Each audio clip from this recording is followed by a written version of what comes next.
نت رائعة جدا للسيتي وكانسيلو نسيا يتدخل ورياض ومالاسيا تفوق وما زال رياض مصر مباشرة لبرونو فرنانديز. رائعة ولكن مارسيال كان في وراء التسلل.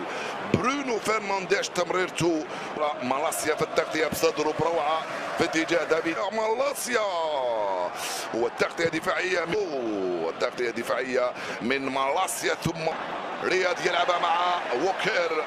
التدخل كان من الخلف، الحكم يحتسب خطأ لصالح محرز من امام مالاسيا كورتو من المآسي. اشتدت اكثر العداوه بين مارسيال خطيره روبن خطيره برونو رائع اللعبه من إريكسن في اتجاه برونو فرنانديز كرة دي برين لفودين والكرة ضاعت وبرونو مارسيال وإيدرسون. بداية الموسم بالنسبة للنتائج كيفن دي بروين يدخل دي بروين حكم يقول ضربة مرمى في نهاية رودري اي الكرة من إيدرسون بعيدا الامام بعيدة تماما راحت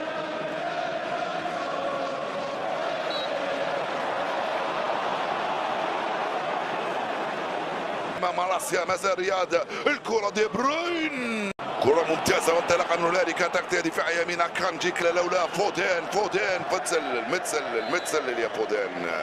حكم المساعد رفع الراية من هنالك معلنا وضعية تسلل من فيلو. كرة كانت استلمها رياض عنده الكرة الآن رياض وكرة ثانية رياض يخطئ في تقدير حكم المباراة. الكرة وصلت لهالاند استلمها وحاول يسدد الدفاع صدها ومرت هذه الفرصة إن يعطي أكي لرياض دي بروين إيدرسون يضغط برونو فرنانديز إيدرسون إذا بحثا عن كانسيلو أو برناردو سيلفا على الجهة اليسرى تغطية من ووكر في اتجاه رياض مع فراد يحاول يمر رياض ووكر. الحكم ماذا قال؟ العب لم يقل شيئا. راشفورد من أمام كانسيلو يحرسوا دقيقة كاد يفعلها ماركوس راشفورد. فرصة برناردو والتوزيع على القائمة الثاني مالاسيا بصدره خطيرة فودين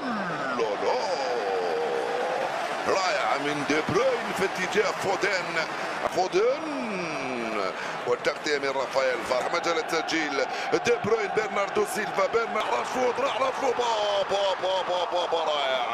رائع ماركوس راشفورد رائع التمريرة من إريكسن راشفورد الأولى راشفورد الثانية خطيرة دي بروين محرز كاد يضيع وفيه خطأ آخر من مالاسيا يتفوق ويرجع مباشرة لحارسه إيدرسون. دخلنا الخمس دقائق الأخيرة الآن.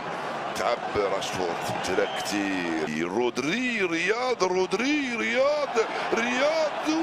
الحكم يقول لك لا الحكم يقول لا. سيلفا وجده دي بروين وبرناردو دي بروين رجعوا صف الخطأ حكم صف الخطأ لصالح أنتوني بعد برناردو سيلفا ضيعها فودين مرة ثانية الحكم يقول العب ليس هناك خطأ. كانسيلو دخل كانسيلو كثر كانسيلو ضيعها العب يقول الحكم ليس هناك خطأ يا جواو. لعبتها الأولى مليحة والثانية مليحة والثالثة زدت في ضاعت منه رياض في الاسترجاع برونو فرنانديز يتدخل بقوة من امام رياض دي بروين خطيره جول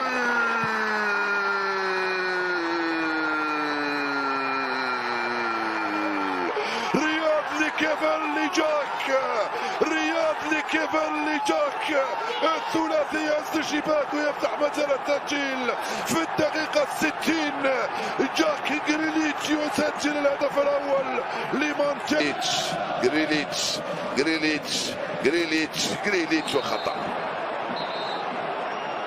يرتكبوا إريكسن الذي يتلقى أول بطاقة صفراء في المباراة. على فكرة هذه ثالث بطاقة صفراء لكريستيان.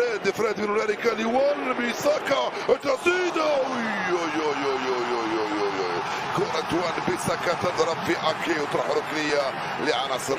التغطية من هنالك وان بيساكا يبحث عن رياض محرز. رياض يغطي كورته في خطأ هنا، حكم قال الخطأ ضد لوكشو لصالح رياض. تونيو متسلل اوه جول! لم يكن متسللا برونو فرنانديش الذي كان في وضع التسلل، هو اللاعب راشفورد وليس برونو فرنانديش. نعم راشفورد هو الذي كان في وضع التسلل وليس برونو فرنانديش، كان في القائمة الثاني. لا تقلق يا برونو. ورجعت له مرة ثانية، كرته في المراوغة. جول!